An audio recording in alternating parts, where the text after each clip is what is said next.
Shalom Aleichem, damai sejahtera. Perbedaan Nabi dan Rasul dalam kuasa dari Tuhan. Saudara-saudara dimanapun berada saat ini, perbedaan Nabi dan Rasul dilihat dalam kuasa dari Tuhan itu. Rasul itu lebih berkuasa daripada Nabi. Kenapa Rasul itu lebih berkuasa daripada Nabi, saudara-saudara? Karena Rasul itu lebih memiliki kuasa dari Tuhan kita Yahweh Elohim untuk melakukan sesuatu. Untuk melakukan sesuatu kehendak dari Bapa kita, Tuhan kita, Bapa Yahweh Elohim.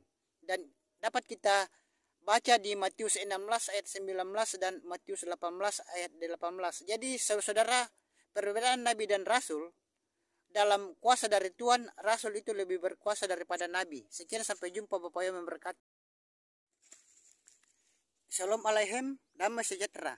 Perbedaan Nabi dan Imam dalam tugas dan pelayanan. Saudara-saudara, perbedaan Nabi dan Imam dalam tugas dan pelayanan adalah, kalau Nabi, saudara-saudara, dalam ajaran Nasrani dan Kristen itu, pemberitaan firman Yahweh Elohim yang diterima oleh para Nabi itu melalui mimpi-mimpi para Nabi dan melalui penglihatan-penglihatan para Nabi, dan juga para Nabi itu mendengar suara Yahweh Elohim.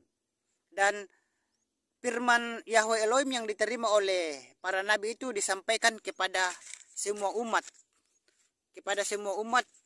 yang ada di muka bumi ini. Dan para imam, sedangkan para imam, saudara-saudara, biasanya dianggap mempunyai hubungan yang baik dengan Yahweh Elohim, dan umat pun biasanya menghubungi para imam untuk mendapatkan nasihat-nasihat dalam hal-hal rohani. Dan imam juga bertanggung jawab atas persembahan dan korban sehari-hari. Sekian, sampai jumpa. Bapak yang memberkati saudara-saudara dimanapun berada saat ini. Shalom Aleichem, damai sejahtera. Dalam bagian perjanjian baru atau Berip Kadasa, imam dapat berarti apa? Saudara-saudara, di dalam bagian perjanjian baru atau Berip Kadasa, imam dapat berarti yang pertama adalah, ada beberapa kalangan yang menyamakannya dengan penatua, atau disebut juga dengan tua-tua atau penilik gereja. Dan yang kedua adalah, dalam bagian perjanjian baru atau Berip Kadasa, imam dapat berarti mengacu kepada orang-orang yang mempersembahkan korban, atau yang mempersembahkan korban ekaristi atau perjamuan kudus. Sekian, sampai jumpa. Bapak yang memberkati saudara-saudara dimanapun saudara-saudara berada saat ini. Shalom Aleichem, damai sejahtera.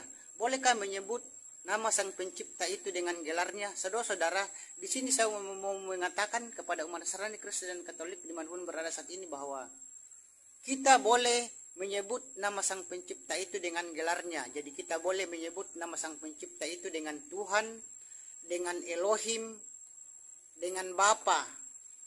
Dan kalau orang Inggris menyebutnya dengan Lord dan God.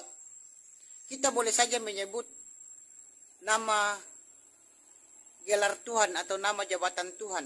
Tetapi saudara-saudara, yang harus kita ingat, yang kita maksud Tuhan di sini adalah Yahweh. Yang kita maksud God dan Lord di sini adalah Yahweh. Dan yang kita maksud Elohim dan Bapa di sini adalah Yahweh. Jangan maksud Tuhan Elohim, God, Lord ini dengan Allah atau nama sesembahan yang lain. Itu salah. Sekian, sampai jumpa. Shalom Aleichem, damai sejahtera. Perbedaan tempat kelahiran Isa dan Yesua. Saudara-saudara, tempat kelahiran Isa dan Yesua itu berbeda. Kalau di Islam, Isa lahir di bawah pohon kurma. Dapat dibaca di dalam Quran surat 19 Maryam ayat 23. Dan Isa itu dilahirkan oleh perawan Maryam, anaknya Imron, saudaranya Harun. Dapat dibaca di Quran surat 66 At-Tamrin ayat 12. Sedangkan saudara-saudara, Yesua Hamasya itu lahir di Migdal Eder, kandang domba. Dapat kita baca di Lukas 2 ayat 7. Dan Yesua Hamasya itu lahir oleh perawan Maria, anaknya Eli. Dapat kita baca di Lukas 3 ayat 23. Itulah perbedaan tempat kelahiran Isa dan Yesua. Sampai jumpa. Shalom Alaikum, damai sejahtera. Yeshua HaMashiach penyambung lidah Elohim. Saudara-saudara dimanapun berada saat ini, Yeshua HaMashiach itu penyambung lidah Elohim atau penyambung lidah Tuhan. Jadi saudara-saudara, karena Yeshua HaMashiach itu penyambung lidah Elohim atau penyambung lidah Tuhan, jadi Yeshua juga itu disebut dengan Nabi, saudara-saudara, karena penyambung lidah Elohim. Dan saudara-saudara, di kitab suci kita dapat kita baca bahwa Yesus itu penyambung lidah Tuhan atau Elohim. Dapat kita baca di Yohanan 15 ayat 5 dan Lukas 4 ayat 43. Dan saudara-saudara, masih banyak lagi ayat-ayat yang mengatakan bahwa Yesus masa itu penyambung lidah Elohim atau penyambung lidah Tuhan. Dan sekian, sampai jumpa. Bapak Yahweh memberkati kita semua dimanapun kita berada. Sekian.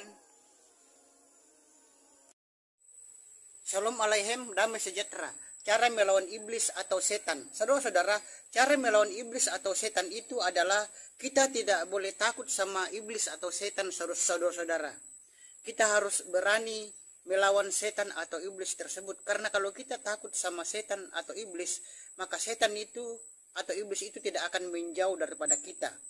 Itu yang pertama. Dan yang kedua, supaya setan itu jauh dari kita adalah kita harus mempunyai hubungan yang baik dengan Tuhan. Kita harus mempunyai hubungan baik dengan Bapa Yahweh di dalam nama Yeshua HaMashiach. Karena kalau hubungan kita tidak baik dengan Tuhan kita Bapa Yahweh dan tidak percaya pada Yeshua HaMashiach, maka setan atau iblis itu tidak akan bisa menjauh daripada kita. Itulah dua tips supaya Anda bisa melawan iblis atau setan. Sekian, sampai jumpa. Bapak Yahweh memberkati. Sampai jumpa. Shalom Alaikum, damai sejahtera. Bunyi 1 Petrus 5, 8 dan 9. Bunyi 1 Petrus 5, 8 dan 9 berbunyi, sadar dan berjaga-jagalah. Lawanmu si iblis berjalan keliling seperti singa yang mengaum dan mencari orang yang dapat ditelannya.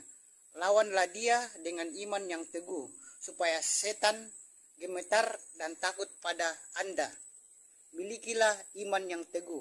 Itulah saudara-saudara 1 Petrus 5, 8 dan 9. Dan saudara-saudara harus miliki iman yang teguh. Dan saudara-saudara, iman sebesar biji sesawi saja bisa membuat setan takut dan gemetar. Sekian saudara-saudara, sampai jumpa. Bapak Yahweh memberkati saudara-saudara dimanapun berada saat ini. Sampai jumpa.